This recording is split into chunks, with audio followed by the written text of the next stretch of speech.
मैनिफेस्टोस on the interest था उसको फिर से रिकंसिडर किया जाए ड्राइवर्स का, तो उसमें सारी इन्फॉर्मेशन अपडेटेड होगी। ड्राइव कर रहा है तो उनको सावधान रहने की ज़रूरत है, पोर्चुगल छोड़ करके दूसरी कंट्रीज़ में चले जाएंगे। नमस्ते दोस्तों, पोर्चुगल न्यूज़ में आपका स्वागत है।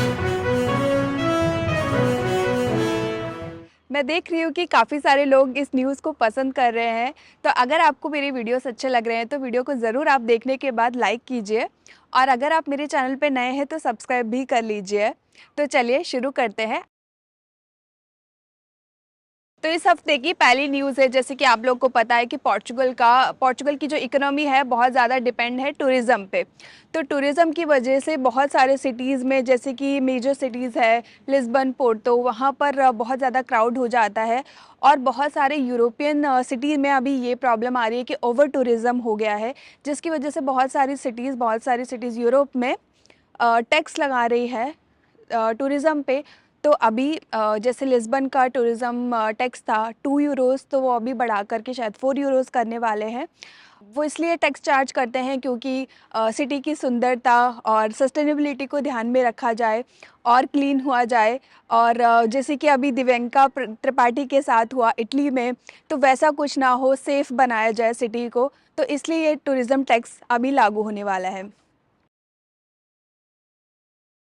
जैसा कि आपको पता होगा कि पोर्चुगल के जो पॉपुलेशन है उसमें बहुत ज़्यादा बुज़ुर्ग लोग हैं।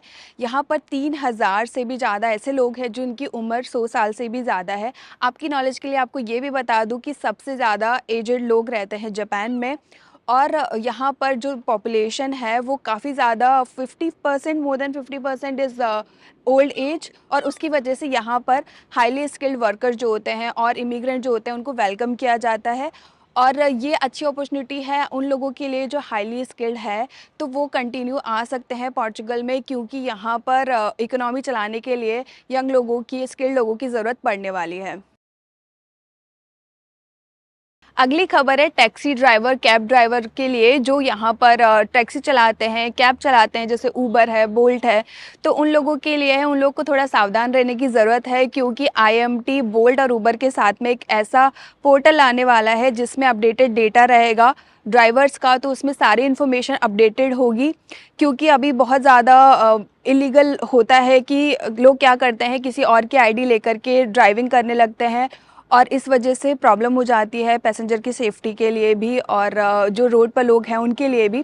तो इसलिए आईएमटी ये पोर्टल लॉन्च करने वाला है जिसमें सारा डेटा अपडेटेड रहेगा, जिसमें कोई भी झोल नहीं होगा, कोई भी अपनी आईडी किसी और को नहीं दे सकता है। तो ये चीज़ बहुत इम्पॉर्टेंट है, बहुत ज़रूरी है। और जो कोई भी किसी और की आईडी यूज़ करके ड्राइव कर रहा है तो उनको सावधान रहने की ज़रूरत है, क्योंकि उनके लिए प्रॉब्लम हो सकती है। वैसे ऑलरेडी जो ड्राइविंग करते हैं उनको पता होगा कि उन्होंने थोड़ा रूल्स में चेंजेस किए हैं, स्ट्रिक्ट हो गए हैं। जैसे कई बार ड्राइव कर रहे हैं तो आपसे सेल्फ़ी वीडियो के लिए कहा जाता है, लॉक अनलॉक करने के लिए कहा जाता है, रीचेक करने के लिए, ताकि ये अश्योर किया जा सके कि जिसकी आईडी है, जो रजिस्टर है, वही ड्राइव कर रहा है। तो इसीलिए आईएमटी ये कदम उठाने जा रही है।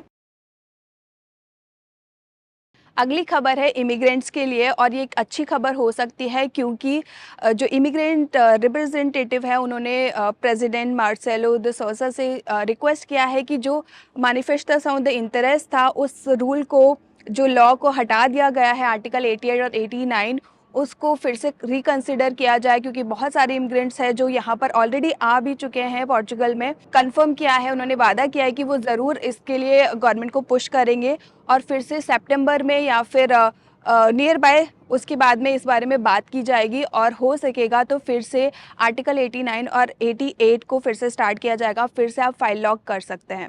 इमिग्रेंट्स के लिए और भी बहुत कुछ किया जा रहा है। जैसे मैंने रिसेंटली एक न्यूज़ पढ़ी कि जो लोग फार्म में काम करते हैं, उन वर्कर्स के लिए वो हाउसिंग का जो प्रॉब्लम है वो सॉल्व करने का सोच रहे हैं।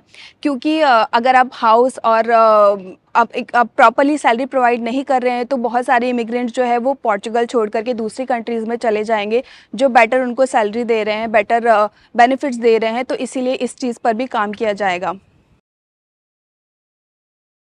आज की लास्ट खबर है खेल जगत से, फुटबॉल फैंस के लिए। तो स्पेन यूरो 2024 कप जीत गया है इंग्लैंड से, और बहुत ही अच्छा खेल रहा था, 2-1 से वो जीत गया है। तो ये थी लास्ट खबर, ये थी पोर्चुगल की न्यूज़ जो आपके लिए बहुत ही इन्फॉर्मेटिव हो सकती है। अगर आप मेरे चैनल पे नए हैं तो चैनल को सब्सक्राइब कर लीजिए, फिर से रिपीट कर रही हो। और अगर आप मेरे वीडियोस लाइक कर रहे हैं तो प्लीज़ वीडियो को थम्स अप ज़रूर दीजिए और मिलते हैं नेक्स्ट वीडियो में। धन्यवाद।